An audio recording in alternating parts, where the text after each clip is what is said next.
Mendoan menyatu dalam doa dan renungan dari Katedral Kristus Raja Purwokerto, Senin 1 Mei 2023. Saya Romo IA. Saudara-saudari, selamat pagi di awal bulan baru ini, bulan Maria. Semoga Ramadan tetap menaungi kita sehingga kita dapat berkarya bagi sesama dan gereja dalam terang Injil. Mari kita bekali diri melalui sabda yang diambil dari Yohanes pasal 10 ayat 11 sampai dengan 18. Dalam nama Bapa dan Putra dan Roh Kudus. Amin. Tuhan bersamamu dan bersama rohmu. Inilah Injil suci menurut Yohanes. Dimuliakanlah Tuhan. Sekali peristiwa Yesus berkata kepada orang Farisi, "Akulah gembala yang baik. Gembala yang baik memberikan nyawanya bagi domba-dombanya. Sedangkan seorang upahan yang bukan gembala dan yang bukan pemilik domba-domba itu sendiri, ketika melihat serigala datang, meninggalkan domba-domba itu lalu lari, sehingga serigala itu menerkam dan mencerai-beraikan domba-domba itu. Ia lari karena ia seorang upahan dan tidak memperhatikan domba-domba itu. Akulah gembala yang baik. Aku mengenal domba-dombaku dan domba-dombaku mengenal aku. Sama seperti Bapa mengenal aku dan aku mengenal Bapa. Dan aku memberikan nyawaku bagi domba-dombaku. Ada lagi padaku domba-domba lain yang bukan dari kandang ini. Domba-domba itu pun harus kutuntun juga. Mereka akan mendengarkan suaraku dan mereka akan menjadi satu kawanan dengan satu gembala. Bapa mengasihi aku, oleh karena aku memberikan nyawaku untuk menerimanya kembali. Tidak seorang pun mengambilnya daripadaku, melainkan aku memberikannya menurut kehendakku sendiri. Aku berkuasa memberikannya dan berkuasa mengambilnya kembali. Inilah tugas yang kuterima dari Bapakku." Demikianlah sabda Tuhan, terpujilah Kristus.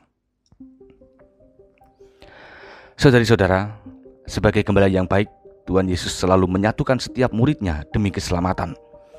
Kesatuan ini dihimpun berdasarkan iman kepercayaan bahwa Yesus adalah gembala yang mengerti kehidupan kita, domba-dombanya ini. Himpunan kesatuan itu secara nyata terangkum dalam gereja. Maka melalui gerejalah kita mengalami kasih Tuhan.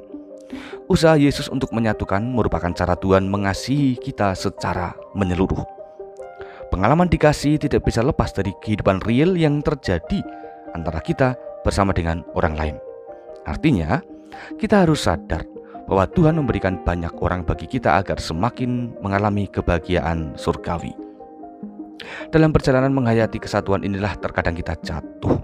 Mengapa? Karena terkadang kita menjadi orang yang belum bisa menerima setiap pribadi secara cuma-cuma. Sebagaimana yang Yesus tunjukkan melalui gambaran gembala baik tadi, Yesus itu menerima semua orang dalam kasih-Nya tanpa terkecuali. Sebab Yesus ingin agar setiap orang menerima keselamatan dan akhirnya juga menerima kasih Allah dalam hidupnya. Maka hari ini semoga kita semakin dimurnikan untuk menghayati kesatuan sebagai dombanya bersama dengan pribadi-pribadi yang dihadirkan Tuhan pada kita.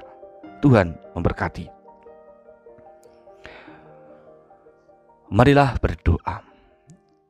Allah Bapa Maha Kasih, tanamkanlah rahmat kesatuan dalam hati kami, sehingga kami selalu mengusahakan berbuat baik kepada setiap pribadi. Semoga kami Engkau mampukan untuk menjadi pejuang berkat bagi sesama. Murnikan motivasi dan perjuangan kami, demi Kristus Tuhan, Juru Selamat kami. Amin.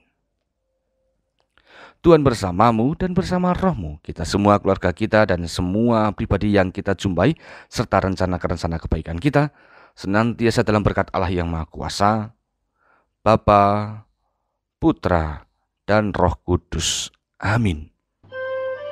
Saudari-saudara, selamat beraktivitas, Tuhan berkati. Salam mendoan.